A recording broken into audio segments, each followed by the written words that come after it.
and welcome to Cupcake Cat. My name's Angela, and on today's video, we're going to take thrifted items and turn them into beautiful home decor for spring. So let's jump into crafting.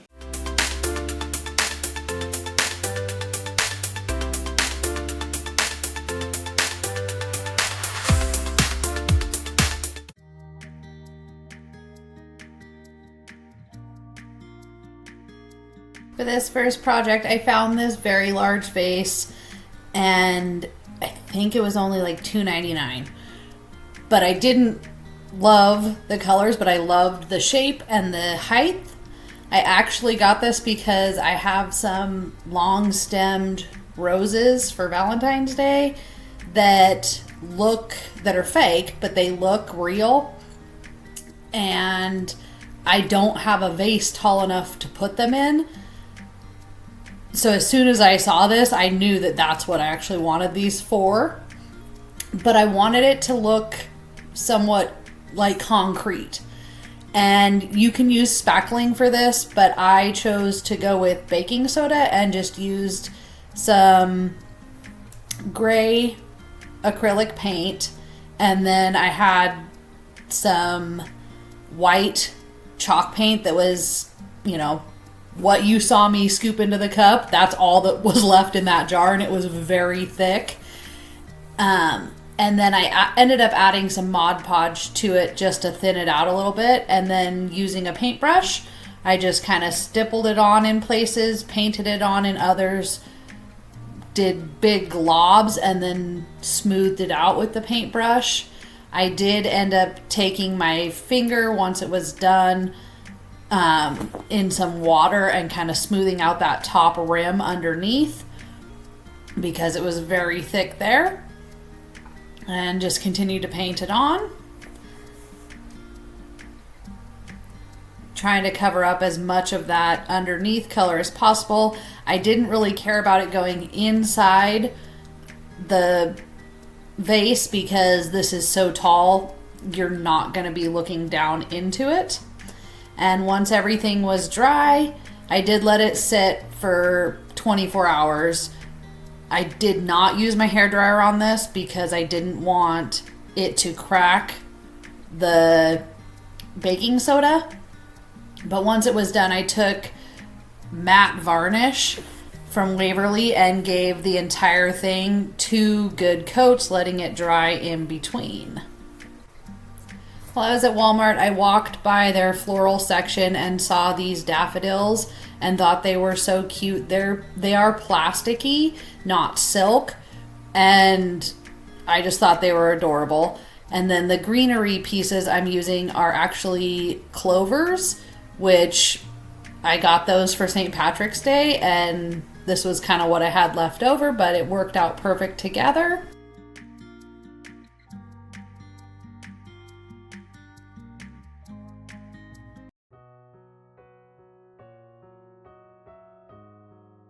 I found these at the Goodwill for $1.99, and I like bamboo, but this was a lot of bamboo, and I knew that I could paint these and give them more of my style. So I started by sanding down all parts of the coaster. For video purposes, I'm only going to show you one, and the tray it goes in. But it had a coating on it, and I needed to get that coating off because I'm actually going to be using my Cricut to create a stencil and do a wood burning on this using some wood burning paste. I'm just painting that on, and I glob it on and then kind of let it sit for a little bit while I'm doing the other ones. And then once I'm done with all of them, then I will go back in and scrape the excess off, let it dry some more while I'm scraping the rest of them, and then by the time it's dry, I can take the vinyl and tape off. I did tape this because I didn't want to be careful. And then I used my heat gun to burn these, and I have been doing wood burning for years, and I have not figured out the trick to not get it to burn your wood. I've seen some people, like, it doesn't burn their wood. Other people's, including me, it burns it horribly, and I just don't know why. So just know that if you do this, your wood is going to be burned in places. But for my purposes, it didn't really matter because everything's going to be painted except for that little square that the wood burned flower is on. I like to take a wet paper towel and go over the burnt pieces. It does kind of bubble up and leave, because you are burning this, it's going to leave soot on there. And I knew I wanted to paint a clear coat on this so that they were safe. So I went ahead and wiped all of those off. And then I love this moss color. It is a accent color in my living room. So I decided to paint the edges and the back of all the coasters in this green, and also the bottom and the inside of the holder tray. So you see me there. And I also did the very top rim of the tray as well as this little indent on each of the coasters. Taped off a section of the tray and did a stripe of white around that, as well as painted the outside square of the coasters white as well, and gave that everything 2 good coats. Once everything was dry, I did take some of the varnish, matte varnish again, and went over everything.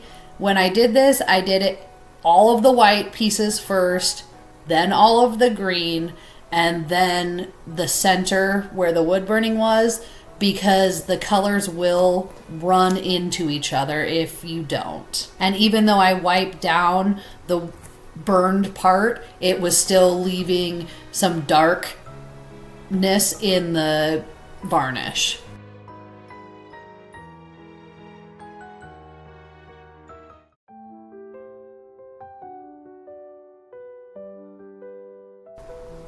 I found this watering can. It was $2.99. I thought that was a great price. There was a sticker on the bottom of it that said like $9.99 or something like that. So for $2.99, that's a great deal. I started by trying to scrape off this logo thing that was on here, but it wasn't really paper, it was more paint. So I ended up using fingernail polish to get that off, and it worked perfect.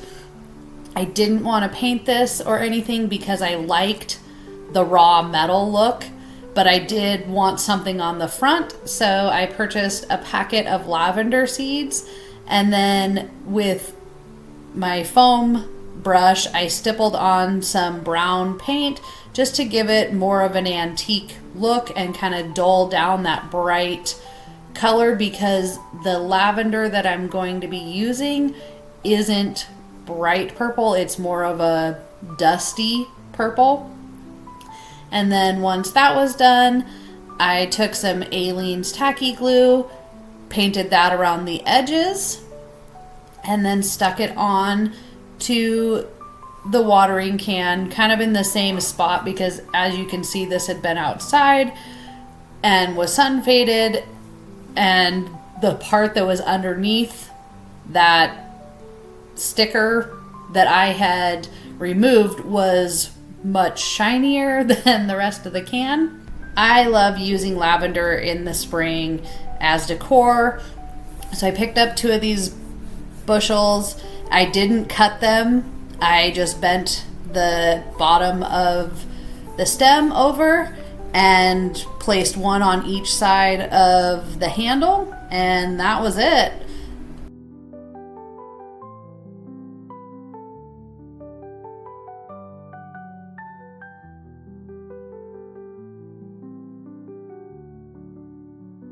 As soon as I saw this bucket, I scooped it up right away. I didn't even think twice. I just grabbed it.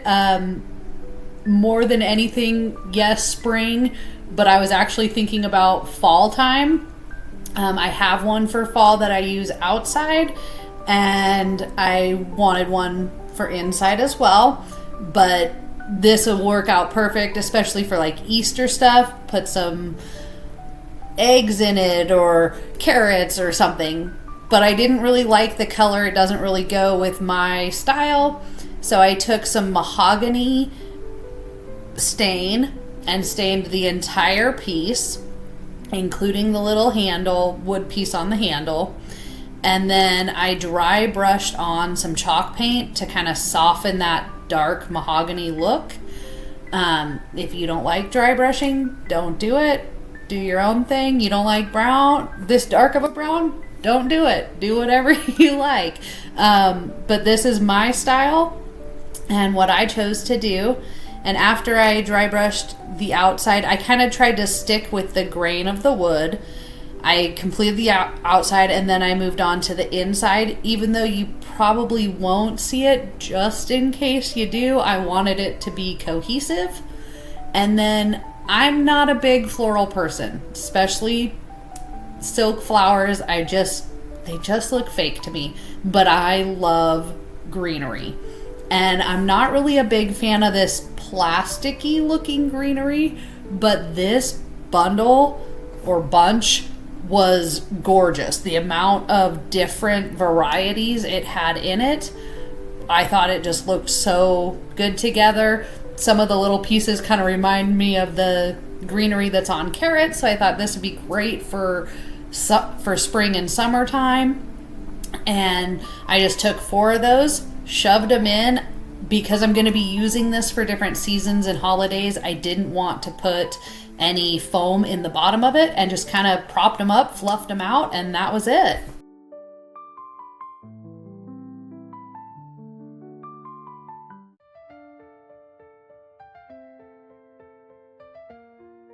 I found this vase. It was $2.99, and the camera right now in its clear state does not do this vase justice. It looks like a piece of pottery that is not smooth. It is, I just can't even describe it. You'll have to wait till the end to see it painted to actually get the dimensions of the vase, but it looks like it was squished and everything. I love it. I absolutely love this vase. Another one that I didn't even think twice about. I just picked it up. I didn't need another vase, but I couldn't walk past the shape and the texture in this vase. I just loved it. So again, taking that moss colored paint, I painted the entire outside, giving it 2 coats to make sure it was thick enough, let it dry in between. And then I also took the varnish again and covered the chalk paint to kind of seal it in. I did not want any of this to scrape off, and on glass, chalk paint can scrape off if you don't seal it. And I did use my hairdryer in between coats. I did give this one 2 coats on the outside just because I really wanted to protect it. But look at the shape of that. It's so cool looking. I've never seen a glass vase like this. I did not record me putting the florals in it, but I did have some lilies in my stash, which I styled it with.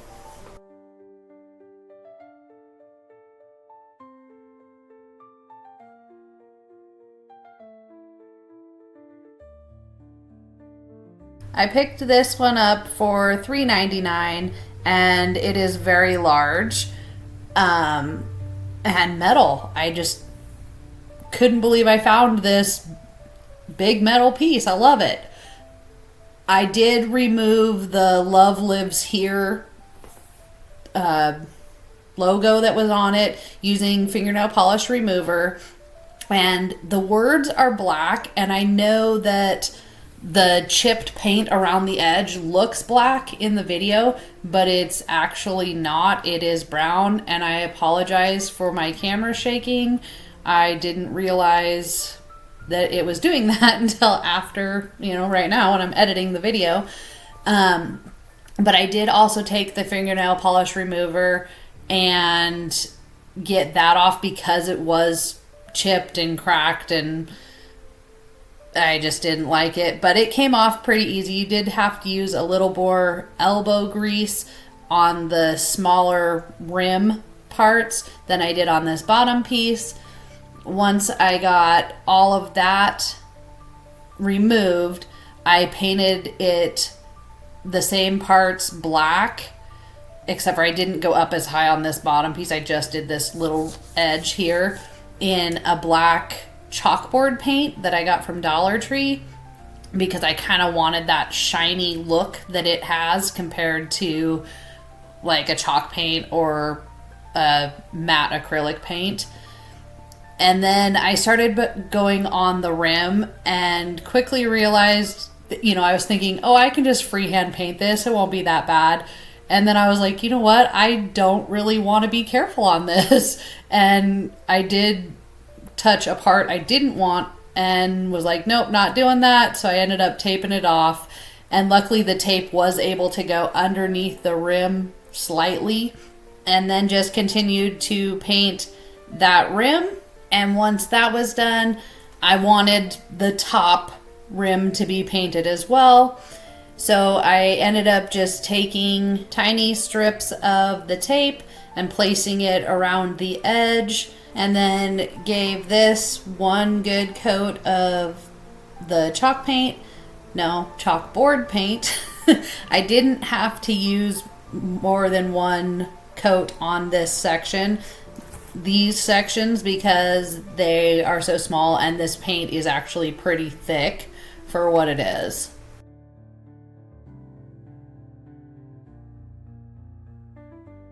That was all done and dried.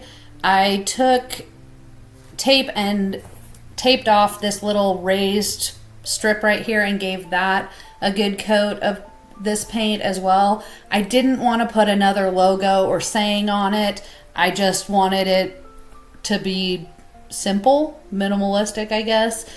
Once that was dried, I removed all of the tape and was ready to style this with some greenery.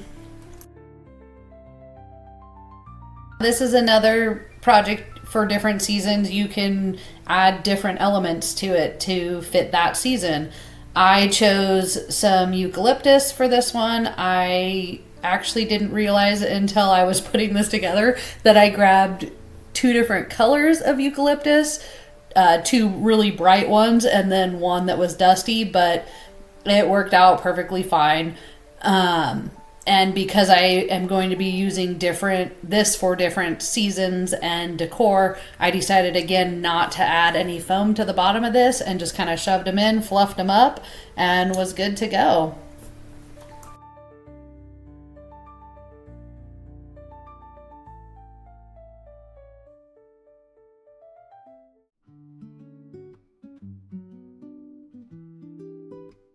Now this piece was $24 from Kirkland's and it was perfect as it is. I normally wouldn't pick up one of these. I usually want them in a set because I'm very symmetrical like that.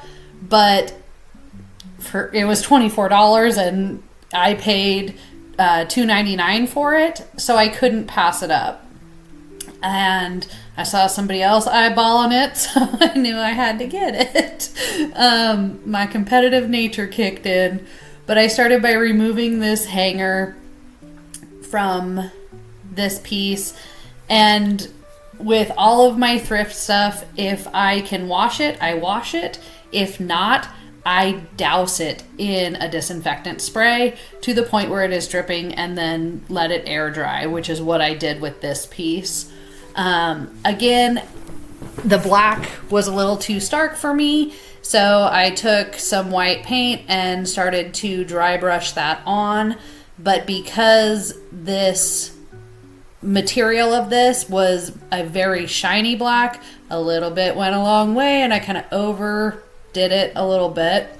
So I do end up taking some black paint and going over to kind of soften this stark white of that. and just continued that. I did do the front and the back and all edges. And I did try to get in between where the holes are on this window frame, just so that those weren't solid black either. And as I did the black, some of it did get a little heavy-handed there as well, so I just went back and forth between the white and the black to kind of make it as uniform as possible until I got the look I like, just layering the colors on top of each other.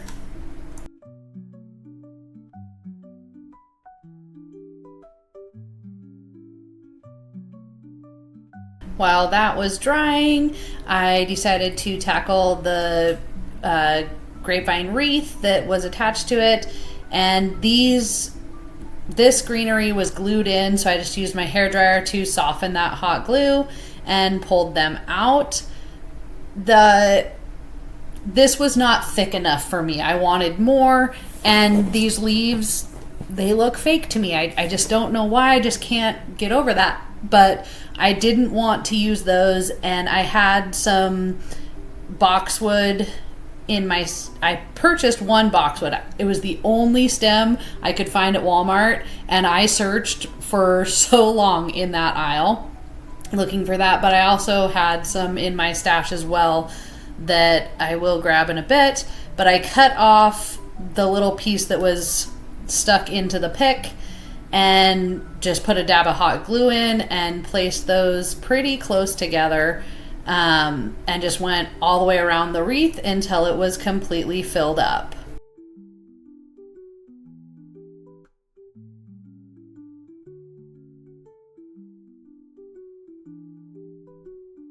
The original wreath had these little pieces in it, and I took those, cut those in half because it was 2 on 1, and then just placed them evenly around the wreath. Now to attach these, I used the original hangers, which were metal bread ties that were stapled to the window frame, and I just tied those around the wreath and put it back in place, tucked them in, fluffed that greenery back up, and that was it. This project is done. I plan on using it as like a layering piece along with other picture frame type things that sit up against the wall, lean up against the wall.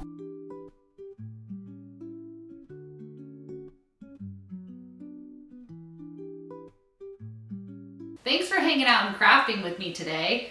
I spent $21 plus some tax and gave new life to discarded items that someone else didn't want that I will use in my home for years to come. I hope you enjoyed this one. If you did, like, subscribe, do all the things, and I'll see you in the next one. Bye!